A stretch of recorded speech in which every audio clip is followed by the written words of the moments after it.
Good day, viewers. Welcome to another edition of the Daily Strange Stories. I'm John Brown. Our lead story for today. Leave the capital city as soon as possible. Trump issues strong warning as Israel and Iran exchange fresh air strikes. The world watches with bated breath as tensions between Israel and Iran reach a boiling point.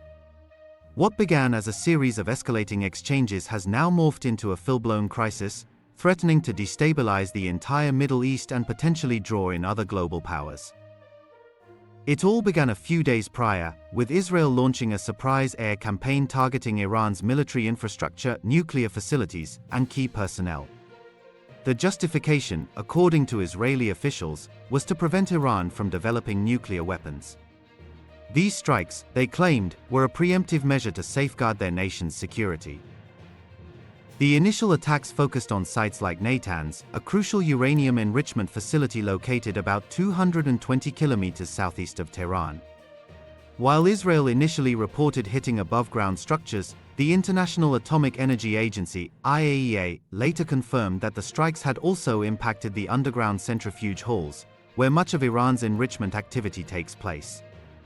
This marked a significant escalation, as it suggested a deeper and more damaging penetration of Iran's defenses than initially believed. In response to these attacks, Iran retaliated with missile strikes aimed at various locations within Israel. While the Israeli military claimed to have intercepted most of these projectiles, some managed to evade their defenses, causing damage and casualties.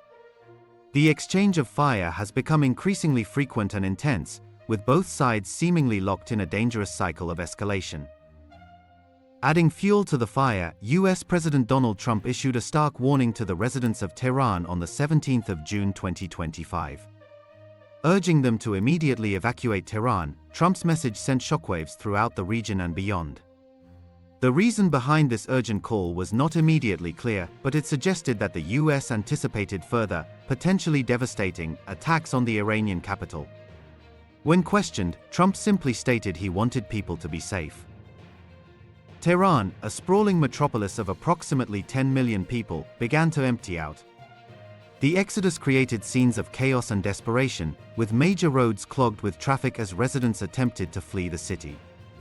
Gas stations were overwhelmed, with long lines forming as people scrambled to fill their tanks. Even the Grand Bazaar, a historic marketplace that typically remains open even during times of crisis, was shuttered. Many middle and upper-class Iranians sought refuge along the Caspian Sea, a popular vacation destination.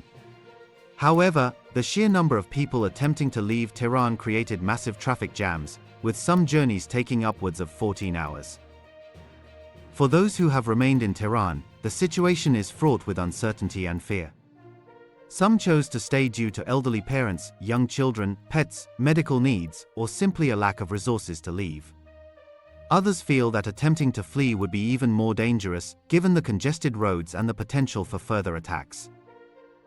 The situation is further complicated by conflicting reports and claims from both sides. The official death toll in Iran stands at 224, but a Washington-based human rights group claims to have documented at least 452 deaths as a result of the Israeli campaign. Meanwhile, Iran claims to have shot down numerous Israeli aircraft, a claim that Israel vehemently denies. Adding to the confusion, President Trump has made a series of contradictory statements regarding the US's involvement in the conflict. While he initially appeared to demand a complete give-up from Iran, he also suggested that diplomatic talks remained an option. He even mentioned the possibility of sending Vice President J.D. Vance and Special Envoy Steve Witkoff to meet with Iranian officials. Before leaving the G7 summit early, Trump joined other leaders in a joint statement calling for a de-escalation of hostilities in the Middle East, but then dismissed French President Emmanuel Macron's claim that a ceasefire was being discussed. The Israeli military announced the death of General Ali Shadmani, allegedly in an Israeli strike on Tehran. General Shadmani had just been appointed to a high-ranking position within the Revolutionary Guard, following the death of his predecessor who was killed in a similar attack 5 days ago. Amidst the escalating conflict, concerns about Iran's nuclear program continue to loom large. While Iran maintains that its nuclear activities are for peaceful purposes, the IAEA has repeatedly warned that the country possesses enough enriched uranium to potentially construct several nuclear weapons. The Israeli Prime Minister Benjamin Netanyahu claims that the strikes on Iran's nuclear sites have significantly set back the country's nuclear program, but the Fordo uranium enrichment facility, built deep into a mountainside, remains out of reach. As the crisis deepens, the world grapples with the potential consequences of a wider conflict. The mass evacuation of Tehran, the exchange of missile strikes, and the uncertainty surrounding Iran's nuclear ambitions all point to a situation that could quickly spiral out of control.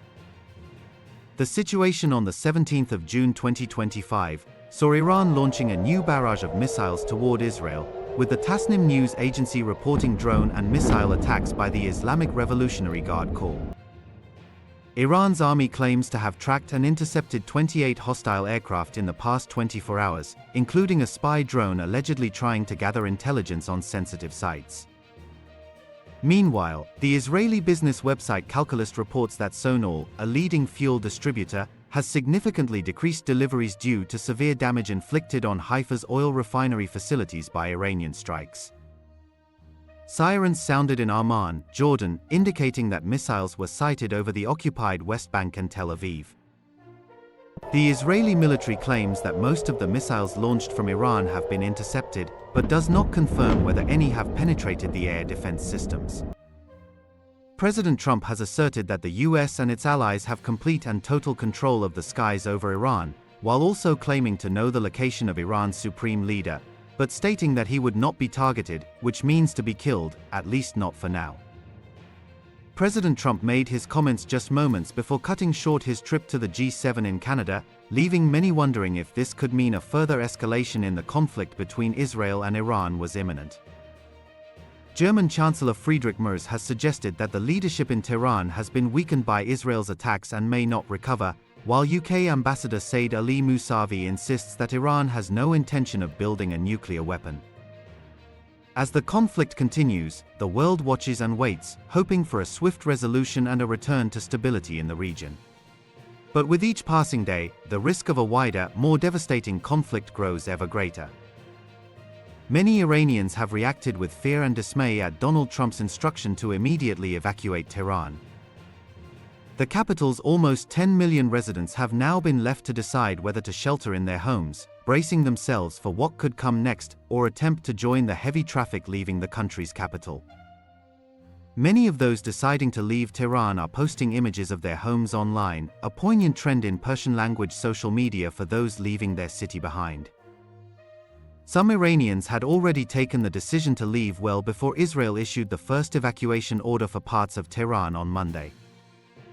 One resident, Arosh, set off from Tehran at about 8:45 on Monday, driving through the town of Kazvin, in northwestern Iran. A journey that would typically last an hour and a half took him nearly 5 hours. Many, especially those who live abroad, are trying to leave the country, he said. Many more Iranians living in Tehran have decided to leave since Monday, braving traffic jams of up to 14 hours and fuel queues to flee, unsure if their homes will still be standing when they return. It is expected that even more will attempt to make the arduous journey out of Tehran following Trump's comments. Posting on social media, one resident wrote, "I packed up keepsakes from loved ones and necessities, watered my plants, and hit the road. Leaving home is unbearably hard when you don't know if you'll ever return." Another said, "My home has never felt this sad. I don't know if I'll ever come back." One user posted a picture of a workspace, with a computer and headphones, and wrote, "I said goodbye to the things I worked so hard to earn. I hope they'll still be here when I return." Another added, "I said goodbye in silence, hoping to return one day to my beautiful safe haven." Others in Iran's largest city feel the evacuation orders are simply impossible to follow.